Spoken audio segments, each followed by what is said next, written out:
en détention conformément à l'article 60 alinéa 3 du statut,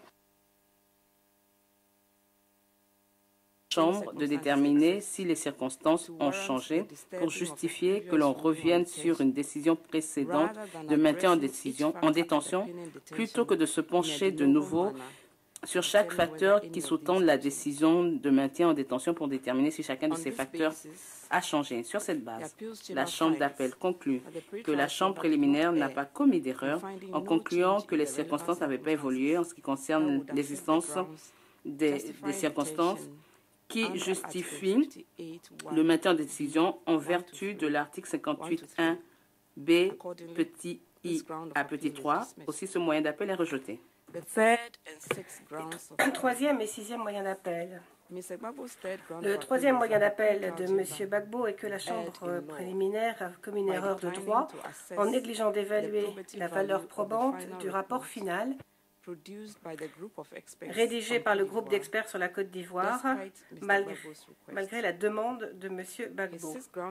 Et son sixième moyen d'appel est que la Chambre préliminaire aurait commis une erreur de fait en se basant sur les conclusions de ce rapport final, bien qu'il avait remis en question la valeur probante de ce rapport. Étant donné que ces deux moyens d'appel se chevauchent, la Chambre d'appel les traitera ensemble. En ce qui concerne le troisième moyen d'appel, la Chambre d'appel considère qu'étant donné que M. Gbagbo fait valoir que la Chambre préliminaire aurait dû réexaminer ses constatations qui étaient basées sur le rapport intermédiaire du groupe d'experts, les arguments de M. Gbagbo devant la Chambre préliminaire ne contenaient pas de nouveaux éléments de preuve dont il parle maintenant en appel. Devant la Chambre préliminaire, il a plutôt soulevé un certain nombre d'arguments qui contestent de façon générale la qualité et la fiabilité des travaux du groupe d'experts. La Chambre d'appel conclut que l'essentiel de ces arguments aurait pu être soulevé en ce qui concerne des décisions précédentes de la Chambre préliminaire, plus précisément la décision du 12 novembre 2012 ou du 12 mars 2013, qui se basait sur les conclusions du rapport intermédiaire. De plus, la Chambre d'appel ne trouve pas d'erreur de loi de la part de la Chambre préliminaire qui n'aurait pas analysé la valeur probante du rapport final. La Chambre préliminaire a en fait pris en compte les facteurs qui auraient pu avoir un impact sur la fiabilité du rapport final en ce qui concerne les normes applicables lui permettant d'évaluer les éléments de preuve qui lui sont présentés. De ce fait, le troisième moyen d'appel est rejeté. De même, la Chambre d'appel conclut que le sixième moyen d'appel de M. Gbagbo doit aussi être rejeté, étant donné qu'il ne fait que répéter les mêmes arguments que ceux que l'on trouve dans son troisième moyen d'appel. Quatrième et cinquième moyen d'appel. Au titre de son quatrième moyen d'appel, M. Gbagbo fait valoir que la Chambre préliminaire a commis une erreur de fait lorsqu'elle a considéré que la publication du rapport final ne constituait pas un changement de circonstance. Et son cinquième moyen d'appel allègue qu'il y a eu erreur de fait de la part de la Chambre préliminaire lorsqu'elle a refusé de prendre en compte les liens allégués entre l'accusation et le groupe d'experts, ainsi qu'avoir commis une erreur de droit lorsqu'elle n'a pas clarifié ce point alors que M. Gbagbo l'avait demandé. La Chambre d'appel considère que la simple publication du rapport final ne peut pas étayer l'existence d'un changement de circonstance. Ce n'est que les faits qui sont contenus dans le rapport qui pourraient être un changement de circonstance qui aurait un impact sur les facteurs requérant une détention. La Chambre d'appel remarque aussi que M. Gbagbo n'a pas indiqué quels écarts il y aurait entre le rapport intermédiaire et le rapport final et qui aurait dû être pris en compte par la Chambre préliminaire, et il n'a pas non plus indiqué quel aurait pu être l'impact de ces écarts sur la constatation de la Chambre préliminaire. De plus, en ce qui concerne le cinquième moyen d'appel, la Chambre d'appel considère que M. Gbagbo n'a pas donné la moindre évidence les moindres éléments de preuve concrètes établissant qu'il y a collusion entre le procureur et le groupe d'experts et considère que ces arguments ne sont que de nature hypothétique. Étant donné que la Chambre d'appel ne s'ingère que lorsqu'il y a erreur manifeste, la Chambre d'appel considère qu'il n'y a pas eu ce type d'erreur et de ce fait, les 4e et 5e moyens d'appel sont rejetés. 7e moyen d'appel. Le 7e moyen d'appel de M. Gbagbo est que la Chambre préliminaire a commis une erreur de droit en concluant sans fournir de motivation que M. Gbagbo pouvait avoir accès à des fonds. Dans son document à l'appui de l'appel, M. Gbagbo fait valoir qu'il n'a à l'heure actuelle que 2 comptes en banque et qu'il n'a absolument aucun autre compte en banque. Aucun autre compte en banque n'existe. Et selon lui, la Chambre préliminaire a totalement négligé ce fait. Il a aussi fait valoir qu'il est impossible pour lui de prouver que des comptes gelés existent. Donc, les risques identifiés par la Chambre préliminaire, selon lesquels il aurait accès à d'autres comptes ou à des comptes cachés, tout ceci est basé sur des hypothèses et rien que des hypothèses, ce qui fait que M. Gbagbo ne peut absolument pas prouver qu'il y a eu changement de circonstances. La Chambre d'appel remarque que M. Gbagbo n'allègue pas qu'il y ait erreur de fait en ce qui concerne son accès à des fonds. Il fait valoir qu'il y a eu erreur de droit parce que la Chambre préliminaire n'a pas motivé sa constatation. Mais d'après la jurisprudence de la Chambre d'appel, il n'y a pas besoin de motiver ou de réexaminer à nouveau les moyens de détention lorsqu'il n'y a pas de changement de circonstances. De ce fait, il s'ensuit qu'il faudrait établir qu'il y avait un changement de circonstances en ce qui concerne la situation financière de M. Gbagbo pour étayer la soi-disant erreur de droit. Et de ce fait, étant donné qu'il n'y a pas eu d'informations supplémentaires à l'heure actuelle, depuis la décision du 13 juillet 2013 concernant des comptes en banque qui n'auraient pas été gelés, la Chambre d'appel rejette le 7e moyen d'appel de M. Gbagbo. 8e moyen d'appel. Le 8e moyen d'appel de M. Gbagbo est le suivant. La Chambre préliminaire aurait commis une erreur de fait lorsqu'elle aurait décidé qu'il existe un réseau de sympathisants pro-Gbagbo.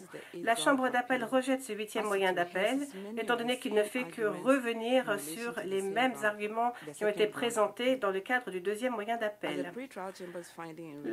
En ce qui concerne la constatation de la Chambre préliminaire concernant l'existence d'un réseau pro-Gbagbo, il était basé sur des constatations trouvées dans le rapport final et non dans le rapport intermédiaire comme M. Gbagbo l'a suggéré par erreur. Il n'est donc pas déraisonnable que la Chambre préliminaire se base sur le rapport final. Étant donné qu'il n'y a pas eu d'identification d'erreur manifeste, étant donné qu'il s'agit uniquement d'un simple désaccord entre l'appelant et la Chambre, ce qui n'est pas suffisant pour établir qu'il y a eu erreur manifeste, la Chambre préliminaire, d'après la Chambre d'appel, n'a pas fait d'erreur en constatant qu'il existe bien un réseau de sympathisants pro-Gbagbo. 9e moyen d'appel. Le 9e moyen d'appel de M. Gbagbo est que la Chambre préliminaire a commis une erreur de droit en ne prenant pas en compte sa santé lorsqu'elle a évalué s'il fallait qu'il reste en détention. Dans son appel, M. Gbagbo allègue que la Chambre préliminaire a fait une erreur lorsqu'elle n'a pas pris en compte le passage du temps en tant que tel et la nature évolutive de la maladie de M.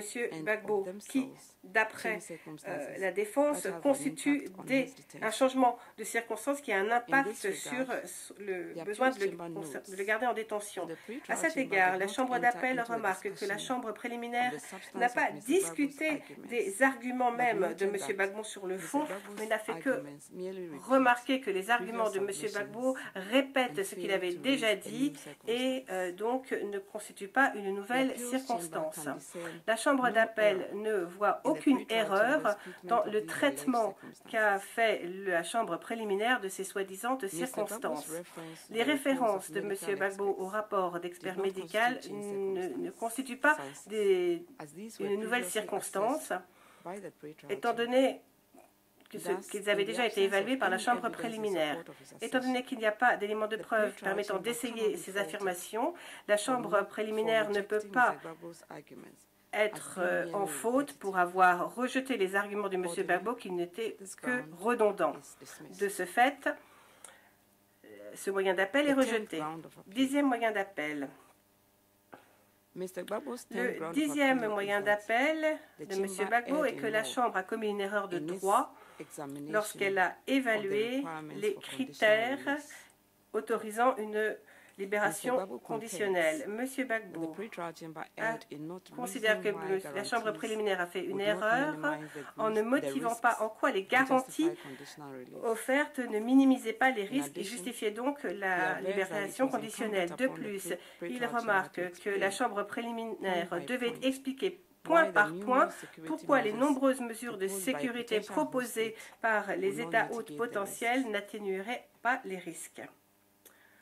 La Chambre d'appel constate que les arguments de M. Gbagbo concernant le manque de raisonnement de la Chambre préliminaire lorsqu'elle a rejeté la proposition émanant d'hôtes potentiels ne sont pas tenables, étant donné qu'ils portent sur des arguments qu'il a faits concernant différentes décisions déjà faites par la Chambre préliminaire. La Chambre d'appel remarque que, en ce qui concerne la période de détention en question, la Chambre préliminaire n'a pas considérer de nouvelles propositions d'étapes hautes potentielles, étant donné qu'aucun candidat ne s'est présenté. De ce fait, la Chambre d'appel considère que les tentatives de M. Gbagbo pour rouvrir ce débat en appel, alors que ce sujet a déjà été tranché par la Chambre préliminaire dans le cadre de décisions précédentes, et étant donné que ces arguments ne sont pas soulevés dans la décision attaquée, le moyen doit être rejeté. Pour toutes ces raisons, la Chambre d'appel considère qu'il convient donc de rejeter tous les moyens d'appel et de confirmer la décision attaquée. Comme je l'ai dit au départ, Monsieur le juge Erkki Kurula joint une opinion séparée et Madame le juge Anita Ušacka joint une opinion dissidente à cet arrêt. Le juge Kurula considère que l'absence de motivation suffisante dans la décision de la Chambre préliminaire du 13 juillet 2012 rend l'évaluation d'un changement de circonstances en ce qui concerne l'examen de la détention très problématique. D'après lui, ceci se reflète dans l'évaluation de la Chambre préliminaire de ses moyens de détention, des moyens portant sur la moyens de détention au titre de l'article 58.1, petit b, petit 2 et petit 3 du statut. Étant donné que les motifs de détention au titre de l'article 58.1b du statut représentent des alternatives, il aurait considéré que la détention continue de M. Gbagbo serait justifiée uniquement au titre de l'article 58.1 petit b petit 1 et non pas en vertu des articles 58.1 petit b, 2 et 3 du statut. En ce qui concerne le juge Ušacka, elle considère que la Chambre préliminaire aurait dû prendre en compte, lorsqu'elle a rendu sa décision d'ajournement, la durée raisonnable de la détention de M. Gbagbo et toute prolongation qui pourrait être provoquée par cet ajournement.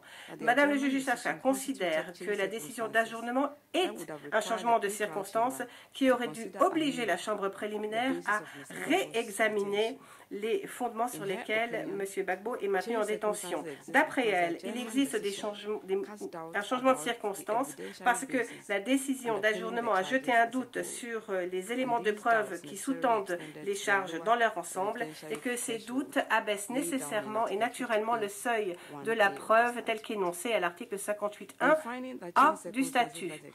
Ayant conclu un changement de circonstance, Madame le juge Ušacka aurait accueilli les premiers et deuxièmes moyens d'appel, renversant donc la décision attaquée et renvoyant ces questions devant la chambre préliminaire pour réexamen, y compris un examen de novo de l'article 58.1a et b du statut.